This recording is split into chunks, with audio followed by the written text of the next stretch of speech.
All right, guys, it's winter, so we need to make sure that we are keeping our drum drips dry. Operate your top valve by closing it. It should always be open. Close that top valve. Then take the plug out. Should be hand tight. It may require a pair of channel locks or a crescent wrench to take that out. Then you're going to open that bottom valve. Before you do that, get out of the way because there's going to be water and a little bit of air pressure. Or maybe not water, but at least air pressure and probably a little bit of rust buildup. So it's going to turn whatever it touches orange or black. So you're better off to actually have a bucket facing away from you. Pop that open and you'll hear psh, or you'll hear glug, glug, glug, glug, glug.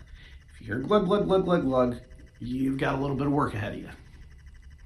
So you're going to want to take that and drain it out, close that bottom valve, leave the plug out, open that top valve, and let it sit for about 20 minutes.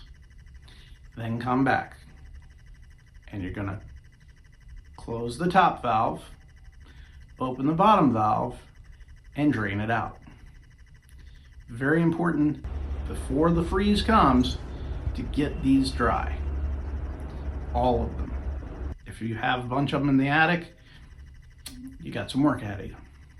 If you've got a bunch of them outside the building that are insulated and have that heater wire around them, you got a lot of work ahead of you. If you've only got one or two, great. Make sure they're dry.